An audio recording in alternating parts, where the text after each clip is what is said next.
Baik, bismillahirrahmanirrahim. Assalamualaikum warahmatullahi wabarakatuh. Perkenalkan, nama saya Sulfahmi Hidayat dengan NIM 20230505029. Jadi di sini saya akan membahas 5 materi ringkasan yang Ibu berikan. Nah, jadi baik di sini saya akan menjelaskan materi pertama, yaitu tentang konsep dasar etika dan moral dalam kehidupan profesional.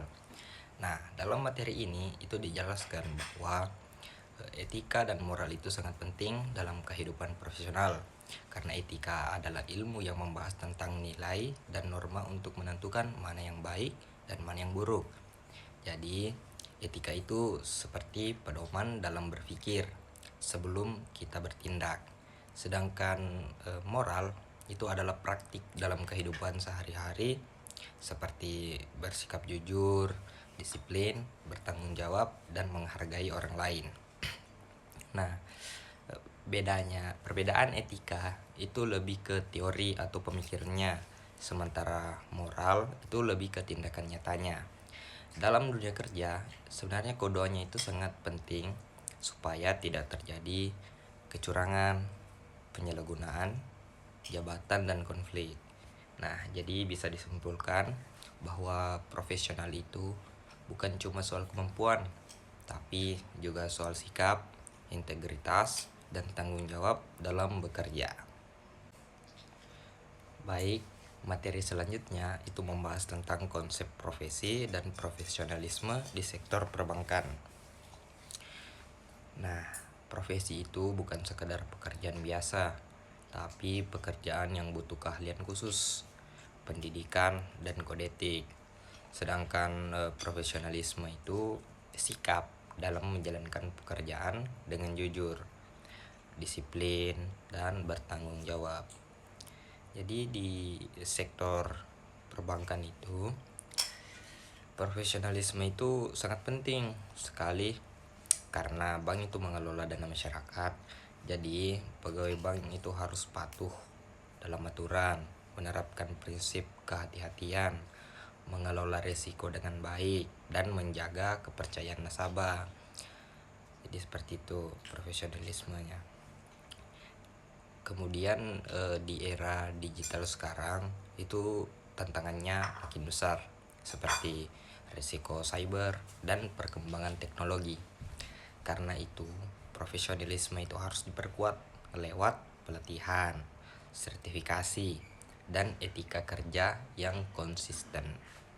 Jadi intinya, tanpa profesionalisme, kepercayaan masyarakat terhadap bank itu bisa menurun ketika kita tidak profesional dalam bekerja. Nah, selanjutnya materi tentang prinsip-prinsip etika profesi dalam perbankan. Jadi di materi ini itu ada 4 yang akan saya bahas. Yang pertama itu, apa yang dimaksud dengan prinsip etika profesi dalam perbankan. Nah, jadi prinsip etika profesi itu dalam pedoman sikap dan perilaku yang harus dimiliki setiap pegawai bank supaya bisa bekerja dengan jujur, bisa bertanggung jawab, dan bisa bersikap profesional. Kemudian yang kedua, apa saja prinsip-prinsipnya. Nah, jadi prinsipnya itu meliputi integritas, objektivitas, kerahasiaan, dan profesionalisme, dan akuntabilitas dan kepatuhan terhadap aturan. Kemudian yang ketiga, kenapa etika profesi itu penting? Nah, jadi karena bank itu berdiri atas dasar kepercayaan.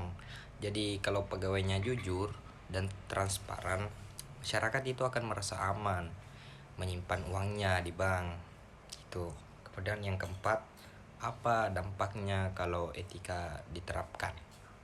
Jadi dampaknya itu bisa serius, seperti terjadinya fraud, turunnya kepercayaan nasabah, kemudian bisa merusak reputasi bank, bahkan bisa mengganggu stabilitas keuangan.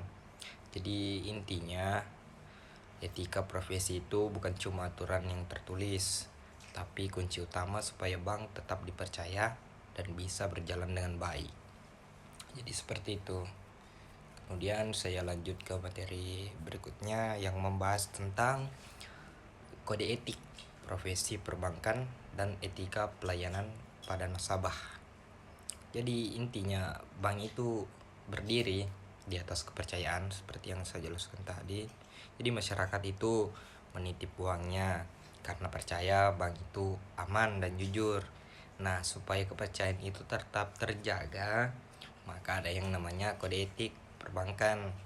Jadi kode etik ini itu menjadi sebuah pedoman bagi pegawai bank supaya bekerja dengan integritas, bisa kerja dengan jujur, menjaga kerahasiaan data nasabah, dan pada aturan dari otoritas jasa keuangan maupun undang-undang. Misalnya, tidak boleh menyalahgunakan jabatan, kemudian tidak boleh membocorkan data nasabah, dan harus transparan dalam menjelaskan produk-produknya. Kemudian selain kode etik, itu ada juga etika pelayanan.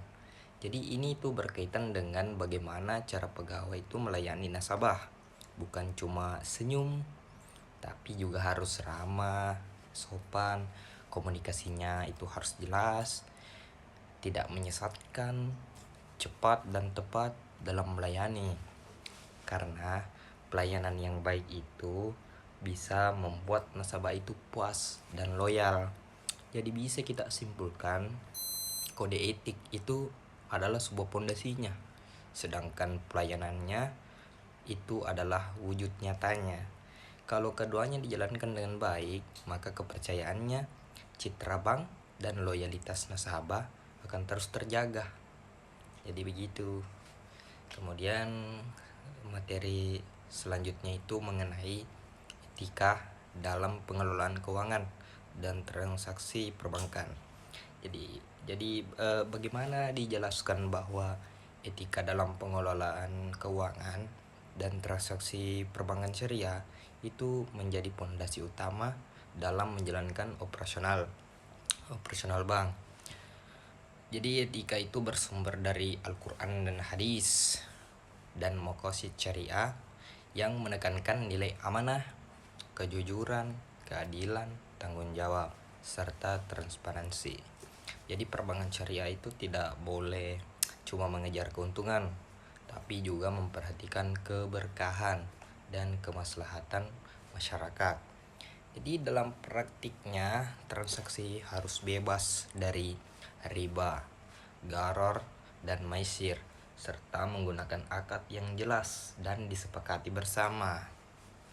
Tapi dalam kenyataannya itu sebenarnya masih ada pelanggaran yang seperti kurang transparan, ada yang manipulasi laporan keuangan, ada juga yang sering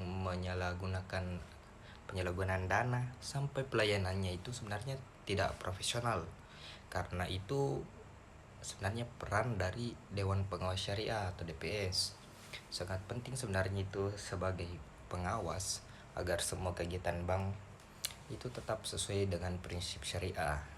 Jadi intinya etika itu bukan cuma teori, tapi harus benar-benar diterapkan supaya perbankan syariah itu tetap dipercaya dan berkelanjutan. Jadi seperti itu. Sekian materi dari saya. Saya akhiri dengan ucapan sikir fikir amal soleh. Wallahul muwaffiq ila aqwamit thoriq. Assalamualaikum warahmatullahi wabarakatuh.